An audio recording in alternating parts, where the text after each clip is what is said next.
A prosa romântica chega nos grandes centros brasileiros. O romance urbano, a prosa romântica brasileira. Vamos nessa!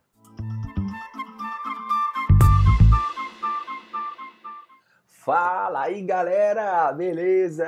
Professor Ivo Júnior na área, mais uma vez trazendo um vídeo de literatura, tema da aula de hoje, o romance urbano, moleques. Olha aí o romance urbano, a literatura finalmente chega nos grandes centros urbanos brasileiros, né? A gente começou as nossas conversas aqui com a prosa indianista, Iracema, o Birajara e o Guarani.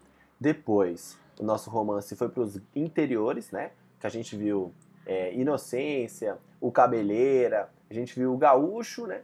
E agora a gente chega finalmente nos grandes centros urbanos, com o romance urbano brasileiro, é a prosa romântica brasileira. Então vamos lá, vamos nessa. O tema da aula de hoje vai tratar do romance urbano, principalmente dessa obra aí à direita, ó, a obra Senhora, do José de Alencar. Então, colegas, ó, o romance urbano disparado foi o romance mais popular, foi o mais pop que a gente tem notícia dentro da literatura brasileira, tá?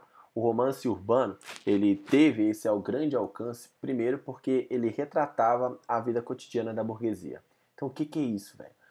Suponha que num livro do romance urbano, Senhora, por exemplo, de José de Alencar, lá tem um baile, um momento de um baile no qual a Aurélia é apresentada para a sociedade. Só que um baile todo chique e tal.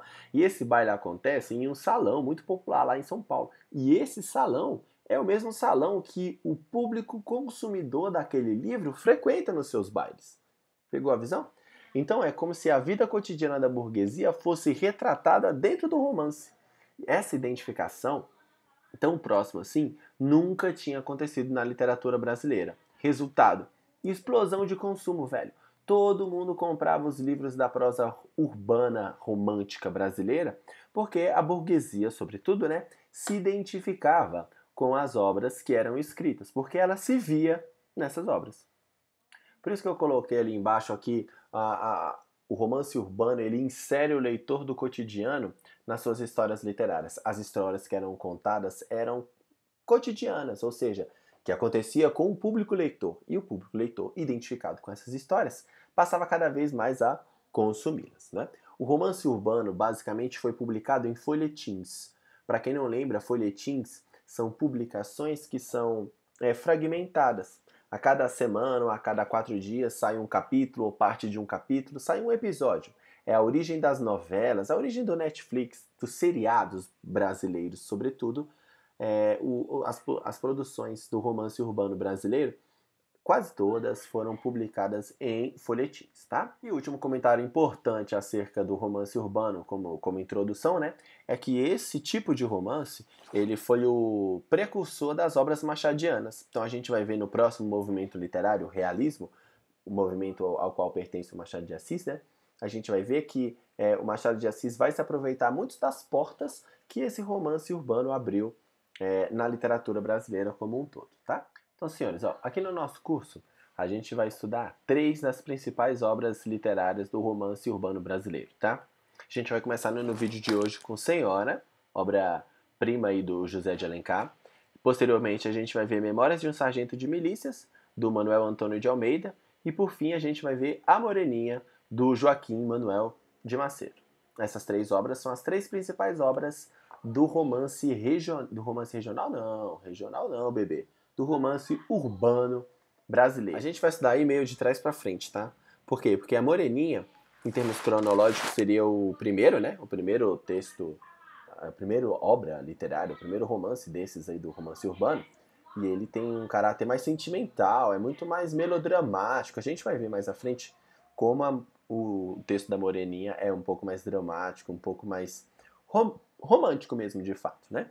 Já Memórias de um Sargento de Milícias e Senhora já está quase que uma transição para o realismo. A gente vai ver muitos elementos do realismo presentes nessas obras, tá? Mas a gente vai começar agora com A Senhora, do José de Alencar. Senhora, volta aqui, senhora! Então vamos lá, coleguinhas, vou tentar passar um pouco para vocês aqui sobre a história da obra literária Senhora, do José de Alencar. Vou tentar falar com vocês também sobre um pouco das personagens principais e tal, então vamos nessa, né? Entendedores entenderão essa imagem aí à esquerda, né? Do Senhora, volta aqui Senhora, e à direita tem a capa do livro aí, mais uma versão da capa do livro, tá bom? Então vamos lá, ó. A obra Senhora, ele é um romance urbano, obviamente, né? Escrito por José de Alencar. José de Alencar é um nome difícil de falar rápido, tem José de Alencar, José de Alencar. Mas é uma obra do escritor brasileiro José de Alencar, publicado no ano de 1874, sob a forma de folhetins, hein? Senhora foi publicado sob a forma de folhetins.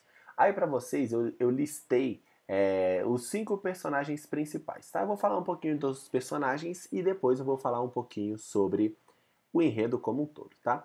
A personagem principal aí é a Aurélia de Camargo.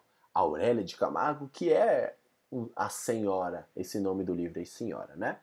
A Aurélia de Camargo é uma mulher extremamente imponente. Ela tá contra a maré. A gente está falando de uma sociedade do século XIX, XX, né? Então, é uma sociedade extremamente patriarcal.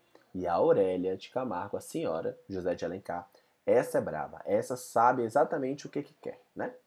Então, ela é uma mulher diferente das outras mulheres da qual ela vive, da época, né, na qual ela vive. Ela se destaca pela sua beleza, sua maneira de agir e sua maneira de pensar. Ela não admitia que outras pessoas tomassem as decisões por ela. A Aurélia gostava de ser a dona da própria vida, o que era um comportamento raro nas mulheres daquela época, que normalmente eram submissas, seja ao marido, ou seja até mesmo ao pai, né? Como a gente viu lá na obra Inocência. O próximo personagem, o personagem número 2 da nossa trama, é o Fernando Seixas. O principal adjetivo que a gente pode caracterizar Fernando Seixas nessa trama é a palavra ganância. Fernando Seixas é extremamente ganancioso e aí para isso ele não mede esforços. Então ele, por exemplo, se vendia. Ele se vendia. Ele queria que o casamento conseguisse salvá-lo. Então ele procurava uma noiva que tivesse um dote muito alto, né? Essa noiva, a princípio, era Aurélia de Camargo. A princípio, era Aurélia de Camargo. Mas depois ele conheceu uma outra menininha e aí se vendeu por ganância. A gente vai contar daqui a pouquinho no enredo, né?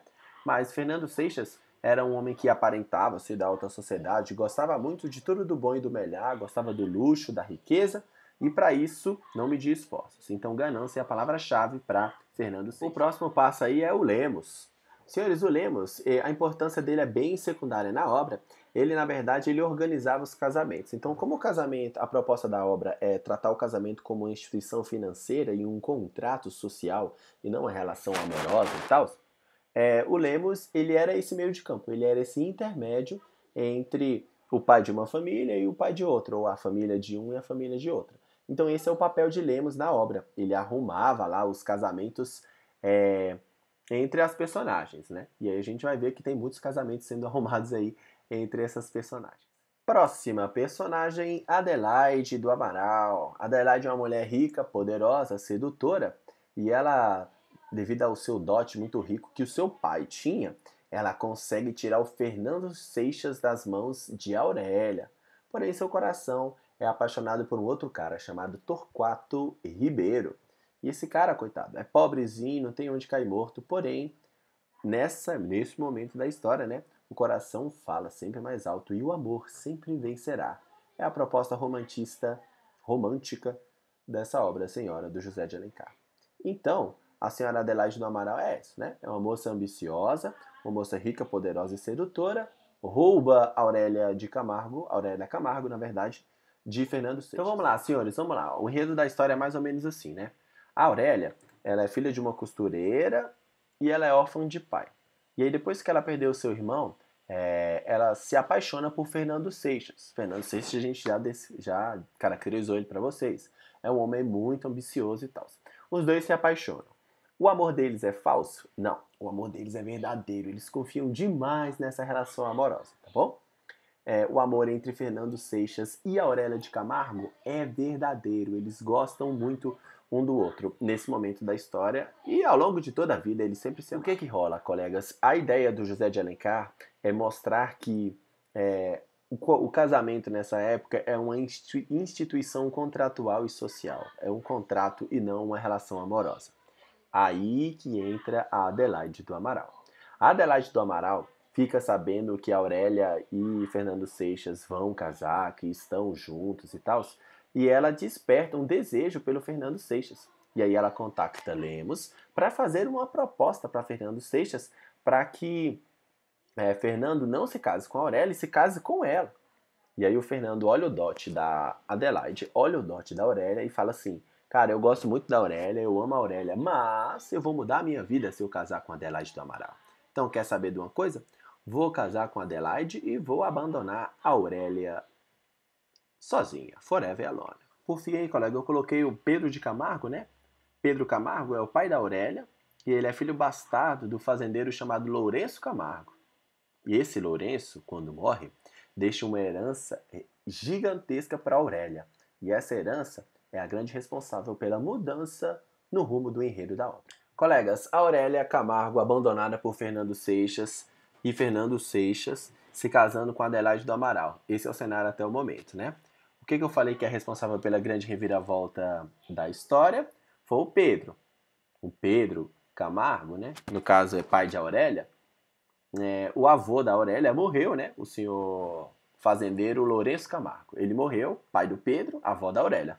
Morreu e deixou uma herança gigantesca para a Aurélia Camargo. E a Aurélia de Camargo faz o quê? Com o grande dinheiro ela ascende socialmente. Ela passa a conviver na burguesia. Então é feito um baile de apresentação para a Aurélia de Camargo. Esse baile é muito famoso e tal, né? E a Aurélia passa a ser figura de destaque nos eventos da sociedade da época. E aí ela tá lá, entre o amor e o orgulho ferido. Ela tá dividida, o coração dela tá dividido entre o amor que ela sente por Fernando e, ao mesmo tempo, o orgulho ferido porque o Fernando abandonou ela e trocou ela por um dote. O que ela faz? Liga pro seu... Liga não, né? Vai até Lemos e aí fala com Lemos para negociar o seu contrato de casamento com Fernando Seixas por um dote de 100 contos de réis. 100 contos de réis. Porém, o contrato tem uma cláusula específica, que é o Fernando Seixas não pode saber quem é a noiva até o dia do casamento. Aí, bebê, Fernando pensa, pô, vale a pena ou não vale a pena? Eu tava com a Aurélia, larguei a Aurélia pela Adelaide por um dote, mas esse dote é de 100 contos de réis, velho. Será que vale a pena? Fernando falou assim, vale a pena, vou entrar nessa. E aí acaba que Fernando se vende para a Aurélia, né? Quando Fernando Seixas está casando lá e descobre, tira o véu da noiva, né? Aquela cena clássica, bem antiga, galera. A gente tá falando de século XIX, tá? Então, bem antiga. Quando tira-se o véu da noiva e descobre que a sua esposa será a Aurélia, o Fernando fica muito feliz porque, no fundo, ele ama a Aurélia. Porém, o orgulho ferido e o coração machucado da Aurélia não deixa ela manifestar esse amor a princípio. E aí que começa a parte do livro que justifica o título, né? Depois do casamento, Aurélia e Fernando vão lá para casa e aí vão ter a noite de núpcias e tal. Você acha que teve alguma coisa? Claro que deu, né? A Aurélia falou, ó, cada um no seu quarto. Você não vai me chamar de esposa, amor, você vai me chamar de senhora, porque eu sou a sua dona. Eu comprei. Você é um vendido, Fernando Seixas. Você é um vendido. Ela fala assim no livro. E aí o novo contrato de casamento Fernando seria um empregado de Aurélia, e aí trabalharia, faria serviços domésticos, trabalharia ali na casa, e aí quando ele trabalhasse, quando ele tivesse um volume de trabalho suficiente para devolver o dote à Aurélia, eles se separariam, né?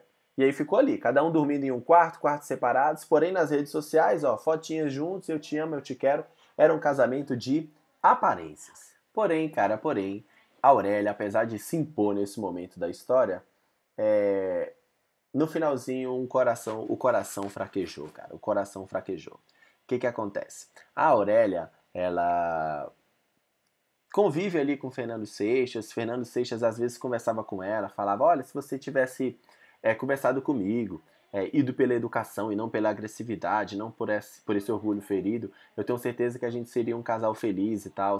Até que chega um dia que ele dança, é muito bonita a cena no livro, Fernando Seixas dança com a Aurélia lá num baile, e aí o coração da Aurélia começa a ceder, e aí no finalzinho da história, a Aurélia finalmente declara o seu amor por Fernando Seixas. O coração que estava dividido entre o orgulho e o amor se entrega para o amor, como toda boa prosa urbana romântica, como toda obra romântica, né? O amor sempre vence, a Aurélia se entrega para o amor, não se deixa se vender pelo dinheiro e pela ganância e pelo ódio que tinha no seu coração. E aí ela acaba por aceitar o perdão de Fernando Seixas e os dois vivem lá um casamento, agora sim de verdade, um casamento baseado no amor e não no contrato financeiro. Então, senhores, é isso. Olha aí, ó. O romance urbano, a obra Senhora José de Alencar, trata disso. Trata de um relacionamento que é primeiro baseado em um contrato social, que é o casamento, né? E aí a ganância fala mais do que o amor. Porém, no final, o amor venceu e a Aurélia e Fernando Seixas ficaram juntos, tá? Espero que vocês tenham gostado. Muito obrigado pela paciência. Até a próxima. Tchau, obrigado!